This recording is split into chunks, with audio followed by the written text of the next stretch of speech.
오늘 에스라 4장 1절 2절 보겠습니다. 에스라 4장 1절 2절 봉독하시겠습니다. 사로잡혔던 자들의 자손이 이스라엘의 하나님 여호와의 성전을 건축한 다음을 유다와 베냐민의 대적이 듣고 스룹바벨과 족장들에게 나와 이르되 우리도 너희와 함께 건축하게 하라. 우리도 너희같이 너희 하나님을 찾노라. 아스루 왕 에사랐더니 우리를 이리로 오게 한 날부터 우리가 하나님께 제사를 드리노라 하니 아멘.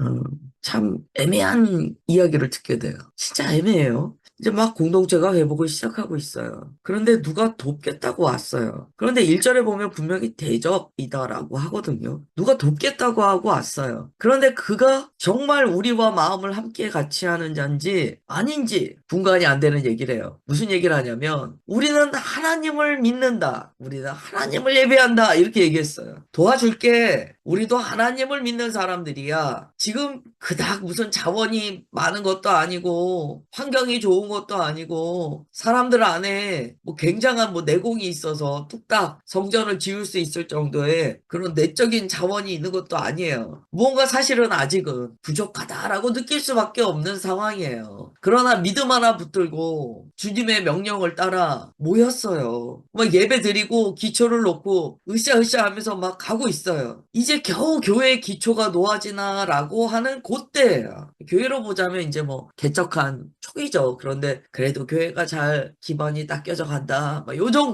정도예요. 우리 교회 정도. 그런데 누군가 도와주겠다고 옵니다. 내가 도와드릴게요. 내가 여러분들의 교회를 잘 세워지도록 도와드릴게요. 근데 사실 그들이 돕는 자가 아니에요. 그러니까 돕겠다고 누가 왔을 때 어떻게 분별해야 하는가? 무엇을 경계해야 하는가? 여기에 대해서 말씀합니다. 4장 1절을 보면 이게 굉장히 특징적인 구절인 게요. 뭔가 성전이 그래도 자리를 잡는다. 기초가 놓였다 그러면 대적이 들었다라고 나와 있습니다. 누구도 움직이고 있냐면 대적도 움직이고 있어요. 성전의 기초가 놓였다라는 소식이 들리자 대적들이 급하게 움직이기 시작해요. 아니지 이건. 내가 성전이 놓이게 가만두면 안 되지. 이런다는 거예요. 이게 교회도 마찬가지고요. 우리의 삶도 마찬가지입니다. 지혜를 얻으셔야 돼요, 오늘. 뭔가 자신의 신앙생활이 조금 된다. 내가 요즘에 신앙이 좀 뜨거워. 나 요즘에 다시 잘 회복하고 있어. 그럴 때 대적들이요. 아주 발빠르게 움직입니다. 방법은 여러 가지겠지만 대표적으로 두 개로 한번 나눠보자면 대적이 와서 정면 충돌할 수 있어요. 빵! 부딪히면서 기초를 놔 내가 다 회파해버릴 거야 이렇게 나올 수 있어요. 두 번째 기초를 놔 가서 돕는 척하고 망가뜨려야지. 두 가지 방법으로 나올 수 있다는 거예요. 이제 그들은요 협력을 제안했어요. 협력. 같이 성전을 지읍시다. 같이 합시다. 함께 합시다. 나 여러분들과 같은 신앙을 가지고 있는 사람이에요. 그러면서 증거를 이렇게 얘기해요. 아수르 왕 에사랐더니 우리를 이쪽에 머물게 했는데 그때부터 우리는 제사를 드렸습니다. 이게 이제 우리가 왜 까리하다라고 그러잖아요. 이게 무슨 얘기지? 아수르 왕 에사랐더니 혼합 정책을 폈어요. 그래서 막 다른 민족과 결혼시키고 먼 곳에 흩었어요. 그런데 희한하게 어떤 사람들은 계속 유다 땅에 남도록 했어요. 이게 사마리아의 아픈 과거예요. 그들이 누구인가? 그들이 하나님을 예배한다고 하는데 그들의 정체성은 무엇인가? 그들은 혼합주의자들이에요. 그들은 하나님만 믿지 않아요. 그런데 보세요. 사실은 교회는 전도해야 되잖아요. 받아야 되잖아요. 그러나 이때는 받기 어려워요. 이때는. 이게 참 잘 분별해야 되는 거예요. 우리가 누구든지 받아서 그의 잘못된 것들을 징계할 수 있을 정도의 내공이 쌓여 있다면 괜찮아요. 근데 지금 막 기초를 놨잖아요. 기초를 놨어요. 지금 혼합주의자들이 막 들어와서 헤집어 넣는 걸 가만히 두고 볼 수는 없어요. 그러니까 우리가 이거예요. 섣불리 내가 나 이길 수 있어 라고 해서 무조건적으로 받는 것의 위험성을 생각해 봐야 돼요. 이거는 자기 신앙에 대한 교만한 자신감이 있는 경우에 잘 빠지는 오류예요. 아유, 저는 괜찮습니다. 저는 그런 데 가도 별로 그렇게 영향 안 받습니다. 아유, 저는 그런 사람 만나도 그렇게 제 신앙에 영향 안 받습니다. 지킬 수 있습니다. 나중에 보면 지켜졌냐고요. 안 지켜진다는 거예요. 과도한 자신감은요, 교만으로부터 나오는 거예요. 근데 지금 이런 일이 벌어졌어요. 우리가 이런 일이 있을 때요, 당신 왜 이렇게 배타적이에요? 라고 비난받을 수 있습니다. 그러나 우리가 협력할 때 지금 성전을 지어 나가는 거잖아요. 이런 어떤 대적자의 마음을 가지고 있는 사람을 무조건적으로 받아들인다? 아니면 과도한 자신감으로 받아들인다? 위험하다는 거예요. 협력에는 기준이 있다. 언약이라는 주의 말씀에 어긋나서는 협력할 수가 없어요. 허용해야 할 것과 구별하여 분리해야 할 것을 잘 구분해야 돼요. 이건 사실 교회 같은 경우는 그래도 분별할 가능성이 있죠. 교회에서는 아닌 건 아닌 걸로 확실하게 도려내는 교회는 계속해서 도려내요. 근데 이게 이제 개인 생활로 가면 분별하기가 어려워지는 거예요. 내가 이걸 포용할 것인가? 구별할 것인가? 이거는 정말 우리 인생에 있어서 중요한 문제입니다. 난제예요. 어떤 경우에는 포용할 일이 아니에요. 구별해야 될 일이에요. 그런데 막 포용하는 거예요. 여러분, 품을 것과 구별되어야 할 것을 분별하는 우리 모두가 되기를 주 예수님의 이름으로 축원합니다. 이게 잘 안 되면은 많이 넘어져요. 신앙이요, 흐리멍텅해요. 그냥 언약이라는 것은 법이거든요. 우리는 언약 백성입니다. 우리가 주님께 받은 그 법에 확실함이 있어요. 그걸 기준으로 신앙생활하기 때문에 내가 어떤 확실한 기준 안에서 포용할 것을 포용하는 거예요. 그 흐리멍텅할 수는 없어요. 애매할 수는 없어요.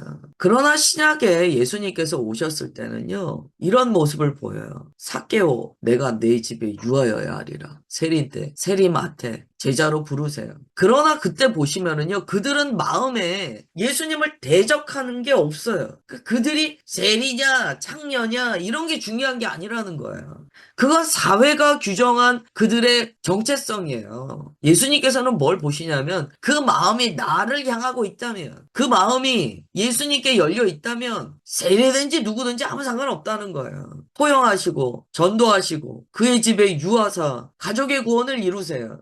그러나 지금 여기에 나타난 사람들은 하나님께 마음이 열려 있느냐? 그렇지 않아요. 그들의 목적은 뭡니까? 이 땅이 지금 내 땅인데 70년 동안 우리가 이 땅을 내 것이라고 생각하고 마음껏 살았는데 70년 후에 집주인이 돌아온 거예요. 그래서 집을 다시 보수하기 시작하는 거예요. 이거 내 거라고 생각하고 살았는데 저렇게 왔네? 저거 좀 방해해야겠는데 그 마음으로 온 거예요. 결국 우리는 그 사람의 동기를 봐야 돼요. 여러분, 동기가 순수하지 않을 때요. 아무리 겉으로 내가 협력한다 그래도 그것 덥석 받아들이면 안 됩니다. 동기가 선하지 않다는 것은요. 결국에는 우리의 삶에서는 어떤 뭐 이해 충돌이 나타날 수 있겠죠. 결국에는요. 회방이에요. 가장 1절, 2절이 참 중요합니다. 참 중요해요. 본인의 삶에서 좀 보세요. 우리가 물론 다 주님 안에서 사랑하고 품어야 돼요. 근데 그게요, 이러한 불순한 의도를 가지고 신앙에 문제가 되는 대적하는 일들을 퍼뜨릴 위험이 있는 경우에도 허용하라? 그건 아니에요. 그거는 구별의 영역이에요. 본인의 삶에서 이게 있는지를 잘 보셔야 돼요. 그리스도인은요, 어떤 면에서 보면은 깐깐해요. 깐깐할 수밖에 없어요. 아무리 사람이 좋아 보이고 허용하고 막 이래도요. 그건 복음 안에서 주 안에서 가능한 것이지 대적자들을 향하여 구별할 것은 구별하는 거예요. 그 다음에 보세요. 3절부터 5절까지 보겠습니다. 수룹바벨과 예수아와 기타 이스라엘 족장들이 이르되 우리 하나님의 성전을 건축하는데 너희는 우리와 상관이 없느니라. 바사왕 고레스가 우리에게 명령하신 대로 우리가 이스라엘의 하나님 여호와를 위하여 홀로 건축하리라 하였더니 이로부터 그 땅 백성이 유다 백성의 손을 약하게 하여 그 건축을 방해하되 바사왕 고레스의 시대부터 바사왕 다리오가 즉위할 때까지 관리들에게 뇌물을 주어 그 계획을 막았으며 아멘. 스룹바벨과 예수아와 기타 이스라엘 족장들 지도자들이요. 저들의 저 내용이 순수하지 않다라고 간파합니다. 성전 짓는데 협력하겠다고 하는데 그들의 목적은 결국 이 땅의 주권을 내어주지 않으려는 것에 있다. 저들은 방해꾼이다. 라는 것을 간파해요. 그래서 뭐라고 얘기하냐면 너희는 우리와 상관이 없어. 여기에 많은 의미가 담겨 있습니다. 당신은 우리와 상관이 없습니다. 복음 안에서의 연결점을 찾을 수가 없다는 거예요. 뭔가 하나님의 성전을 짓는데 같이 하겠다고 하는데 그 목적이 순수하지 않고 지금 하나님께서 주신 그 은혜의 결에 전혀 다른 생각을 품고 있기 때문에 너는 우리와 상관이 없어라고 이야기를 해요. 그러면서 이렇게 이야기합니다. 도와주신대지만 마음만 받겠습니다. 우리가 알아서 하겠습니다. 이렇게 얘기를 해요. 우리가 건축하겠습니다. 여러분들은 우리와 함께 성전을 건축할 수 있는 동일한 마음이 없습니다. 이걸 뭐 이렇게 설명할 수 없으니까 그냥 한마디로 상관이 없습니다. 우리가 자체적으로 하겠습니다. 라고 이야기를 해요. 이 말 잘 기억하십시오. 앞으로 주님의 토부 교회가 세워져 나갈 때요. 여러 가지 경우가 있을 수 있어요. 솔깃해가지고 덥석 물잖아요. 당장은 뭐가 그걸 무니까 잘 되는 것 같아요. 당장은 이게 나한테 도움될 것 같아요. 그러나 동기의 순수함이 없는 것은요, 안 돼요. 이런 유혹이 온다는 거예요.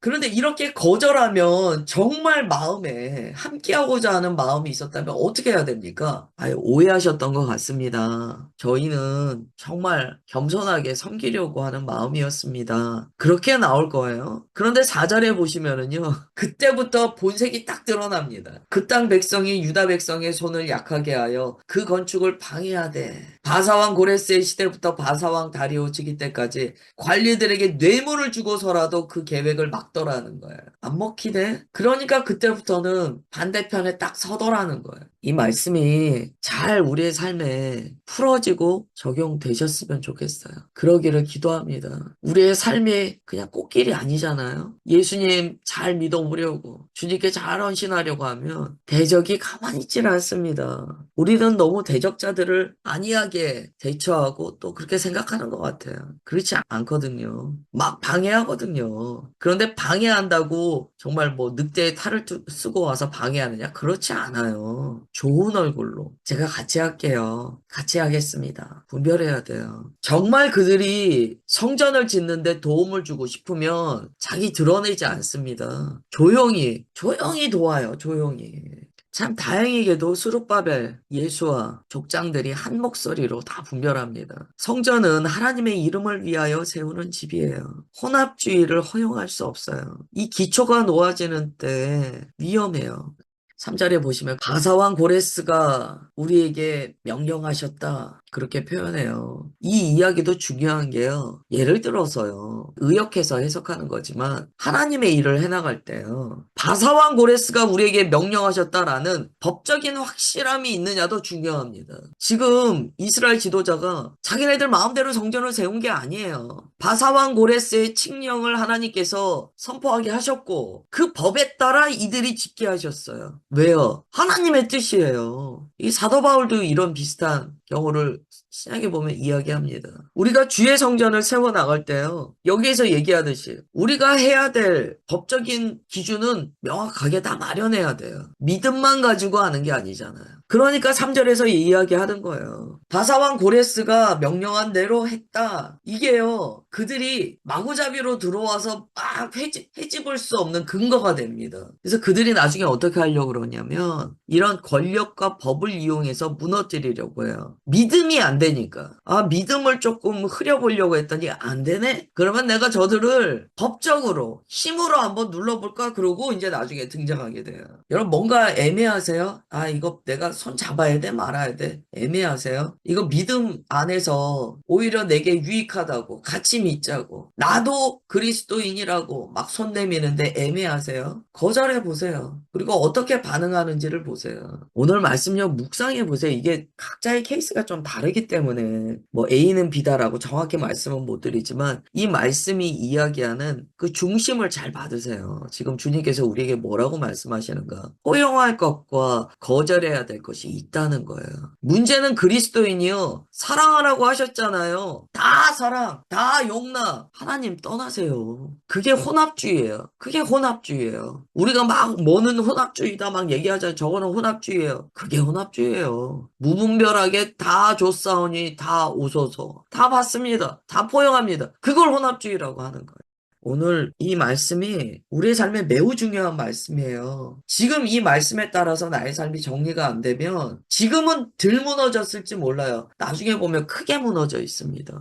마음에 잘 받으세요. 기도하겠습니다. 하나님, 우리가 주님의 몸으로 부름받아 주 안에서 함께 지어져 가고 있습니다. 이 거룩한 연합을 통하여 하나님의 백성이 되었사온데 오늘 말씀은 우리에게 포용할 것과 구별되어야 할 것을 말씀에 따라 분별하라고 가르쳐 주셨습니다. 그리스도인은 주의 언약의 말씀 위에 서서 의의 길을 걷는 자라고 주님 가르쳐 주셨습니다. 하나님, 우리가 혹여 착함이라는 이름 안에 포용하지 말아야 될 것을 포용하여 혼합으로 나아가고 있지 않은지 점검하게 하옵소서. 오직 주의 말씀에 따라 언약으로 구별된 복음의 승리가 우리의 삶 가운데 있게 하옵소서. 주님, 오늘 말씀 우리의 심령 가운데 깊이 새겨주시고 복음 안에서 성령 하나님의 지혜로 품을 것과 구별되어야 할 것을 능히 분별하게 하사 의의 길 온전히 걸어가게 하옵소서. 주님, 그렇게 역사하여 주심을 믿사오며 사랑하는 주 예수 그리스도의 이름으로 기도드리옵나이다. 아멘.